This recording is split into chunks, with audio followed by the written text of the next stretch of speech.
So if I may turn to our audience, the first question is from Jitendra Khanna, who is an ex-WHO employee. And the question is, physicists have concluded, as of now, that the universe is deterministic. So, is there free will for humans, or is free will an illusion?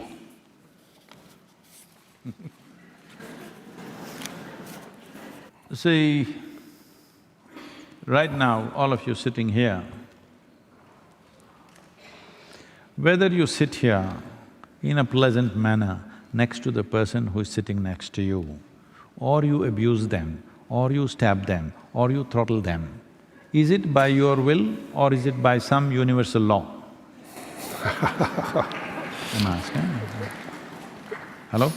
Is it by your free will or no? Whether you look at them wonderfully or you look at them nasty, is it by free will or is it because of something else? The way the planets are spinning. Lot of people thought so forever,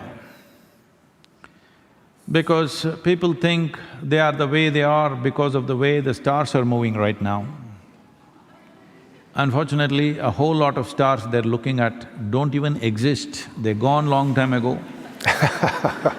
But they're determining your future and your life. So, I see many Indian origin faces. In India, we have something called as karma. Today it's become an English word. In the Oxford English Dictionary, it is an English word, so I can use this word. Karma means action. Action means this. When you sit here, your body is doing its own things, it's acting, that's why we are alive. Mind is doing its own things. Our emotions are doing its own things. Our life energies are doing their own things. Every moment of your life, in wakefulness and sleep, these four dimensions of activity or karma are happening, isn't it? Hello? Yes. From the time you woke up today morning to now, whatever number of hours, if you are a 12 o'clock person, it is just 6 hours. If you're a 6 o'clock person, it is 12 hours. In this 12 or 6 hours that you've been awake, how much of your physical, mental, emotional and energy activity has been a conscious process? Hello? How much do you think? Believe me, it's well below 1%. So when 99% of your activity is unconscious, obviously you think something is hitting you from elsewhere. If you make 10% of what's happening in body, mind, energy conscious, suddenly people around you think you're a superhuman being. Yes, people think you're superhuman, you're determining everything. If 100% it is determined by you, they'll start worshipping you godlike, because all that happened is you became more conscious. And the significance of being human is that we can be conscious. See, if you look at the nature and activity of your life, you're not very different from other creatures on this planet. They are born, you're born, they eat, you grow up, they grow up, you sleep, they sleep, you reproduce, they reproduce, you die, they die. It's just that they do it more gracefully, you do it with lot of fuss.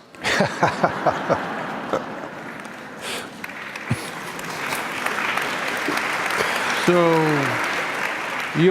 your activity and the life that you do is not very different from other creatures. Only thing is, we can do the same things consciously. That's all the big thing about us, isn't it? Hello? Yes. That is all the big thing about us. We can eat, sleep, reproduce and even die consciously. This is the big dimension of being human. So if you do not exercise this one thing, it is an evolutionary problem. You're going backwards in evolution. The life is striving to go forward. This is not your or my intention. Life is naturally striving to move forward. When you were a monkey, I'm sorry, this is not my statement. Charles, that Englishman, you know. Yes. Charles Darwin said this, When you were a monkey, you did not desire to become a human being. But the life within you is longing to move on to the next possibility. Out of that, we are a consequence. Hello? So the consequence is not of physical super capabilities as Hollywood movies are trying to show. Essentially, the consequence is we are more conscious. Because physically, if you become, let's say, far more capable than a chimpanzee or far more capable than a cheetah or a panther or something, you would just be a super animal. You became human only because you became more conscious than other creatures. If you do not exercise that consciously all the time, you will fall back in no time. Thank you.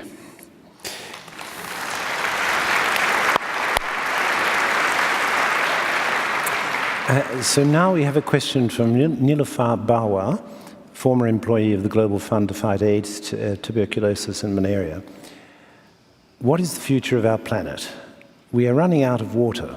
The glaciers are melting. What happens when we run out of water? Will mankind and life go extinct on Earth? We are not running out of water. Million years ago, how much water was there on this planet? Still the same amount of water is here. Only if some men go off to Mars, they will take some water and go. Yes. Otherwise, the same amount of water is here, it's not gone anywhere. It's not where you want it. That is something that you need to look at. Why is it? Why is water going away from human habitations? Why is it lodging itself somewhere else? Obviously, we are not living the way we should live. Very simple. Hello?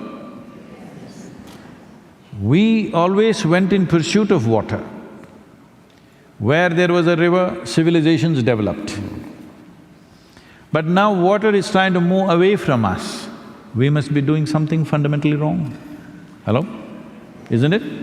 We are doing something very fundamentally wrong in the way we are organizing human habitations. We need to look at this seriously now, very important. Otherwise, you have to go and live under the ocean, because that's the only place there'll be water.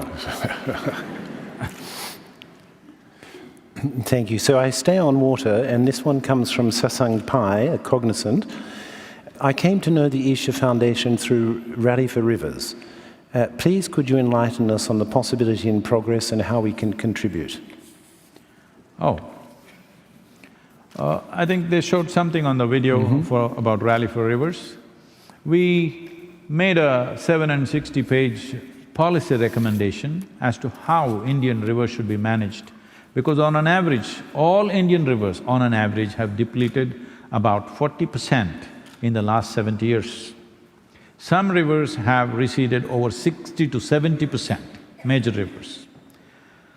We must understand this, the European rivers are of a different nature and Indian rivers are of a completely different nature. Here largely the precipitation comes in the form of rain and also snow. And glacial water is probably the main source. I believe about 55 to 60% of European rivers are coming from glacial waters. In India, only 4% of river water is glacial, rest of it is forest-fed. River is not the source of water in a tropical land. River is a destination into which the water comes. The only source of water we have is monsoon. And this monsoon pours down in 45 to 50 days in a year. What comes down in 50 days? All in the form of water, not in the form of snow. Because snow will pile up and stay for 2 months and slowly melt and trickle into the land. That is not how monsoons come. Monsoons come like a torrent of water, all liquid. So how do we hold it? We were holding it because there was substantial vegetation everywhere.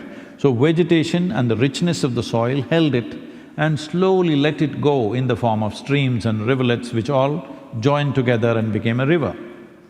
But we have removed green cover in such a way, if you have flown over India, if you fly from Delhi to Chennai or Bangalore, if every 5 minutes you look down, it looks like one brown desert, except for the Western Ghats and a few patches here and there, rest is all farmed totally. Because there is no vegetation and there is no richness in the soil, we are not able to hold the water. When the rains come, there is flood, otherwise there is drought. At the same time, at the upper regions of the river, there is flood, the lower regions of the river, there is drought at the same time, at a given time.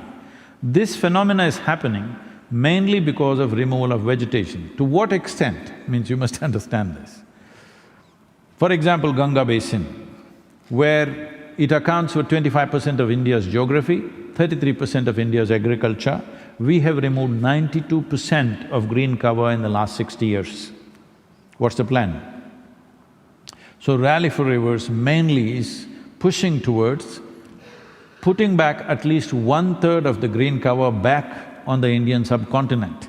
So right now, as a sample of that, we are doing one short river which is 54 kilometers, which unfortunately became notorious as the suicide capital of India, which is called as Yavatmal in Maharashtra, where maximum number of suicides happen. Almost every third family we meet has had a suicide in their families. So, we have taken this up hands-on project, where recently the cabinet approvals have happened and we are working on the ground. Our volunteers are meeting every family, 9,600 families in the Yavatmal region are being contacted and given a cell phone number. In case of any distress, they can get back to us. The fundamental is to change them from regular farming where there is no scale. They're just scratching land which is 2 acres, 3 acres per family. They cannot invest enough in a 2-acre land. If they invest, they become debt-ridden and drives them towards suicide. So we are seeing how to make them an integrated way of approach and also towards agroforestry, which will revive the river. A larger project that's coming up, which all of you can participate in whatever way you can, because we need a big push for this, is called Kaveri Calling. Kaveri is a river which flows mainly between two southern states, Karnataka and Tamil Nadu. These two states have been at war with each other as to who should drink more Kaveri water. See, if there were 2 glasses of water for both of us, we will drink our water and be nice to each other. Suppose there's only 1 glass of water between the 2 of us, we're nice people but we'll fight. Yes or no? Probably. But Yes, I'm sure you won't. No, if there's no water, I will also fight. I'm saying, people will fight, isn't it? Because of scarcity, people will fight. Even nice people will unnecessarily clash with each other. This is what has been happening. Here we have removed 87% of the green cover.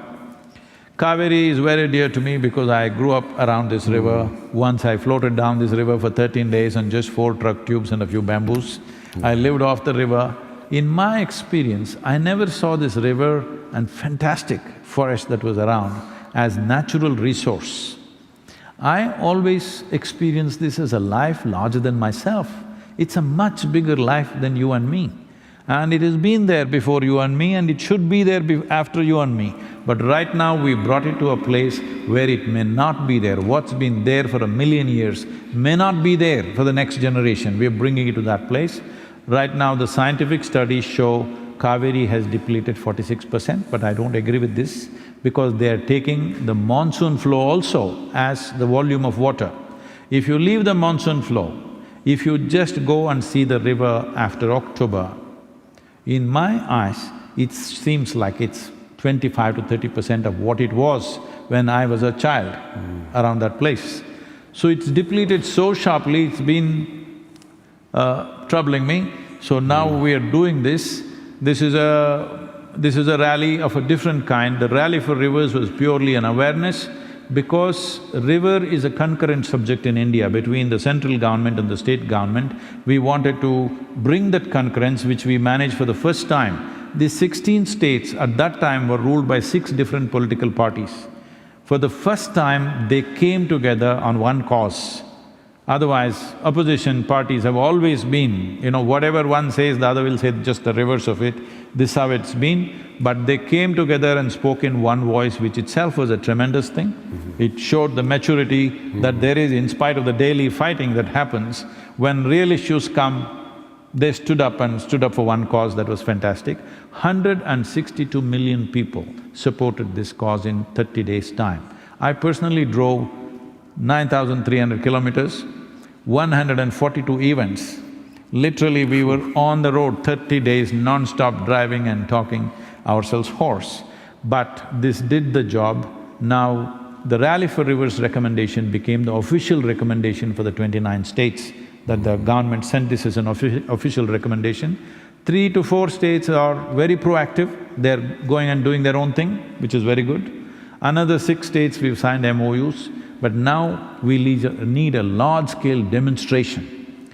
See, the important aspect of this is, we are shifting farmers from 3-month, 4-month crop pattern to agroforestry, which will multiply the farmer's income. Right now, we have transformed 69,760 farmers into agroforestry, and their incomes have multiplied 5 to 8 times in a matter of 10 years' time. So this multiplication of income will happen. Why I'm saying this is an economic plan with a significant ecological impact. That is what is important, because the moment you talk ecology, all the businesses become cautious because these guys are going to come and bash us. All ecologists or ecological activists always trying to hit some industry or some business. So this is what I want to change, and this is what we have successfully changed, is economy and ecology have to go hand in hand. If you pit one against the other,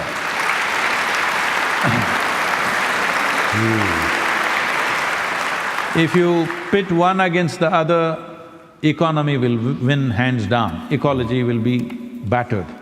So that is what has been happening, especially now in India, because we are looking for an economic surge. We are talking about becoming a $5 trillion economy. When we go like this, there is a possibility ecology could be trampled. So we are working with the governments because it's very, very important. This is something always, at least in India, the people who represent ecological concerns have never worked with the governments, always against the government. If you're serious about doing something, you have to work with the government. There's simply no other way. Well, there may be compromises because they have their own concerns, they have their own political and budgetary issues, and various other dimensions are there, not just some ideal that we hold. So this is a new trend that we have created, that ecological concerns are not of… People have always treated like this. Economy is today's concern, ecology is tomorrow's concern. I'm saying ecology and economy are today's concern, and they have to go hand in hand. So if you want to support in some way, Kaveri Calling will start in September. Just to tell you how it is being done, this time we are on a motorcycle.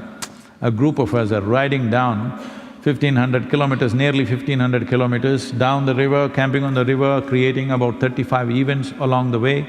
We are asking for the governments to give an incentive for farmers to shift from regular farming, which destroys riverine terrain, into agroforestry. This is yet to happen. Both the governments are examining the budgetary proposals that we have given. Whether it comes through or not, if it comes through, we will go propagating the benefits the government is offering, the incentives. If it doesn't, we use it as a people's movement to push the government towards that policy. But this has to be done now. What I see is, if we don't do this in the next 12 to 15 years' time, I think particularly southern region, right now it is the most water-distressed region is Tamil Nadu, and it's also entering Karnataka in a big way. I think it's a clear manifestation, we don't care a damn about our children and their children, how they live here. It's a very clear statement as far as I'm concerned. I don't want to leave that statement. Thank you.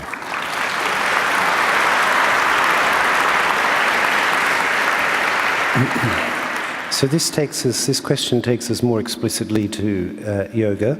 Yoga seems to be the current buzzword, from exercise as asanas to meditation for body and mind well-being. How exactly do you define yoga? Oh, I thought we've done plenty of that. Yoga means union. Even the chant we did was just that. You do it somehow, okay? You do it with austerity, or you do it in a pleasurable way, you do it sitting alone in a mountain, or you do it being with everybody, somehow, how the hell you do it, it doesn't matter. Somehow, you should become like this, that if you sit here, your experience of being alive is fantastic. Nothing need to happen. If you sit here, you're alive and it's fantastic. Is it… let me tell you this. Right now, what is the most important thing in your life? Your bank balance, your business, your family, your relationships, what you're planning, or you're alive right now? Which is most important? Hello?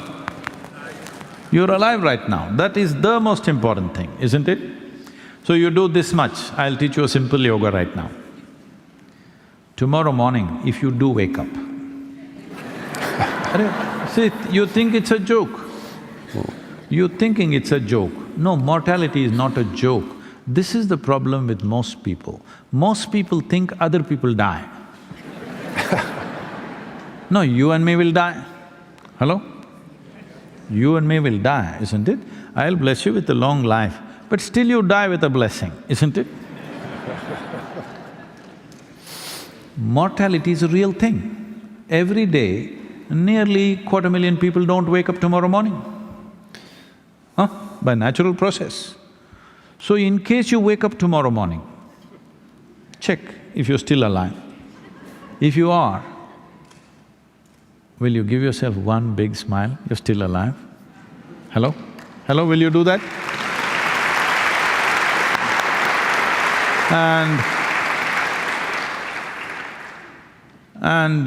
Every day if 250,000 people die, at least 5 to 10 million people would have lost someone who's dear to them.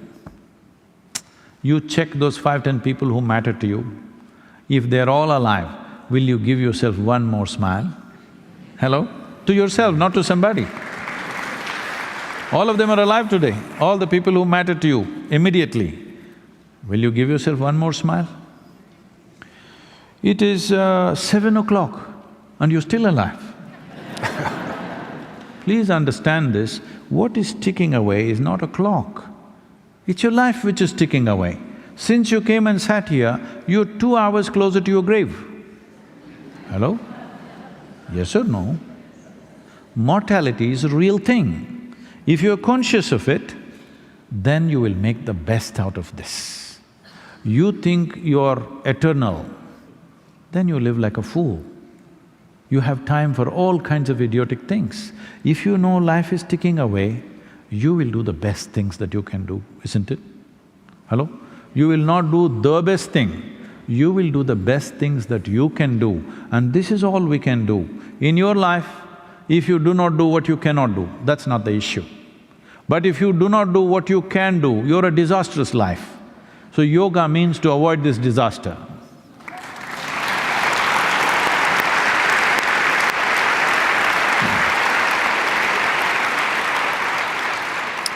So, this question takes us to education, and it comes from Meenakshi Bana of the Bluebell School International in New Delhi. What can schools do to inculcate ethical living in a joyful way? The moment you have lot of ethics, your face becomes long. Because it's like this. Let's say there is an ethic, thou shalt not kill for me. So I'm just holding my hands back, but I want to kill. But why do I want to kill? Why is it that I want to kill? We must look at it more fundamentally, isn't it? Rather than stopping it with a value that I set for my… no, I'm not going to do this, I'm not going to do that. So please understand this. Just try this right now. Shall we try an experiment with your mind? Next 30 seconds, nobody should think of a monkey. Try. Please close your eyes and try. Oh, only monkeys, isn't it? This is the nature of your mind. In your mind, if you say, I will not, only that will go on. Why are you making life so difficult? Why do you think you are born wrong and you have to be fixed? No. You think creation has made a mistake with you? Hello? You think creation has made a mistake with you? No. It's fine, the life the way it is fine. You become something because you imbibe all kinds of nonsense from other people. You call this religion, you call this education, you call this morals, you call this values, you call this philosophies, ideologies. For religions and ideologies and philosophies, we have killed more people than for crime, isn't it so? Hello? Absolutely. So, all these morals, ethics, values, philosophies, ideologies are only an effort to prevent crime. But in the end, these preventive measures have caused more death and horror on this planet than crime would cause, isn't it? So why do you think I would like to steal what is in your pocket? I don't care, first of all. Why are you telling me thou shalt not steal? I never thought of stealing anything from you. All this comes because you are in pursuit of happiness. That's the problem. Have you seen every one of you? When you're very joyful, what a wonderful human being you are. But if you're a little angry, frustrated, miserable, you're nasty. Yes or no? So this is what we need to create. We have been always trying to produce good human beings, which is a terrible mistake. We need more joyful and sensible human beings. This is what yoga is about.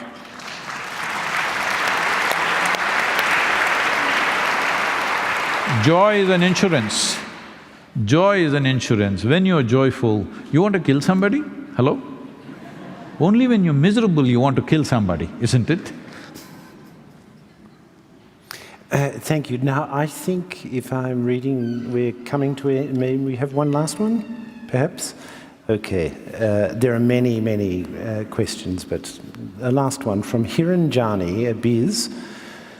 Spirituality, and I think you've just been addressing this to some extent, spirituality and religion are often misunderstood at all levels. How could you explain the difference and the overlap in easy-to-understand terms? Spirituality and religion. Religion, okay.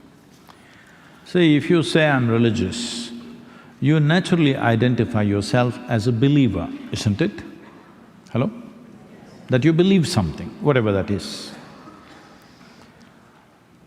What is belief? Let's look at this. Something that you do not know, you assume. And if 10 of us assume that, this is my religion. If larger numbers happen, it becomes a big religion. But essentially, belief means you are assuming something that you do not know, or fundamentally, you are not willing to admit, I do not know. But I do not know is a tremendous possibility. Only if you see I do not know, the longing to know, the seeking to know, and the possibility of knowing becomes a living reality. Everything I do not know, I believe. Now what is all the problem in this world? One man's belief versus another man's belief, religious or otherwise. Yes? If you saw that you do not know, would you have a reason to fight with anybody? So if you saw you do not know, what do? The nature of human intelligence is such, it cannot simply sit here with I do not know, it will seek. When you become a seeker, a spiritual, somebody who's on the spiritual path always refers to himself as a seeker. The qualification to become a seeker is you have realized that you do not know. Yes? You know that you do not know. Once you know that you do not know, seeking is not an option, it is the nature of the human intelligence. Once you really see, I do not know the nature of my existence, sitting, standing, sleeping, your intelligence will seek. You don't have to go and seek somewhere. Seeking does not mean you join a group. If you simply bring this home to you that I really do not know a thing about this life, I'm asking you, do you really know? Do you know where you come from and where you go? Hello? You don't know? No. You can bullshit yourself. I came from heaven, I'm going back to heaven. If you're so sure that you're going back to heaven, why don't you go today?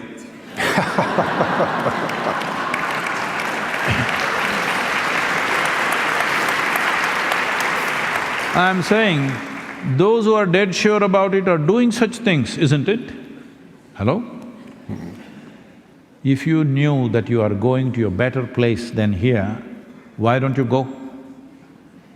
This is the greatest crime upon humanity, that we told people there is a better place than this. This is a crime, because this is not allowing human beings to live their life to their full depth and dimension, because they think the real life is elsewhere. Now, do you have any proof that you are not already in heaven and making a mess out of it? Do you have any proof? None.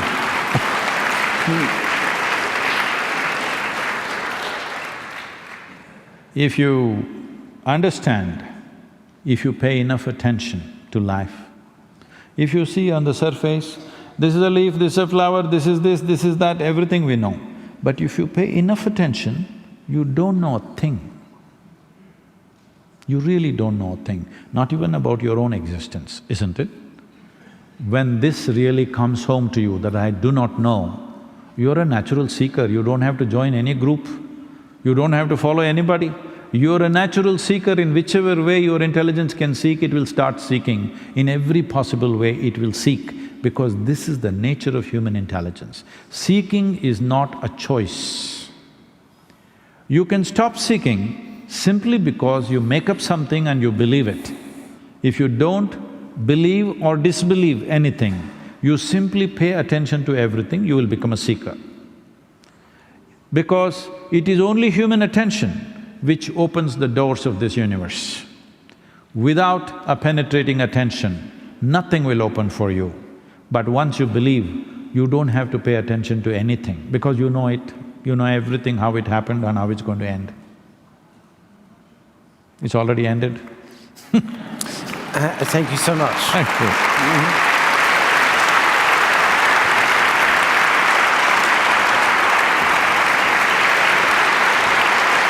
Thank you. Thank you. I do too.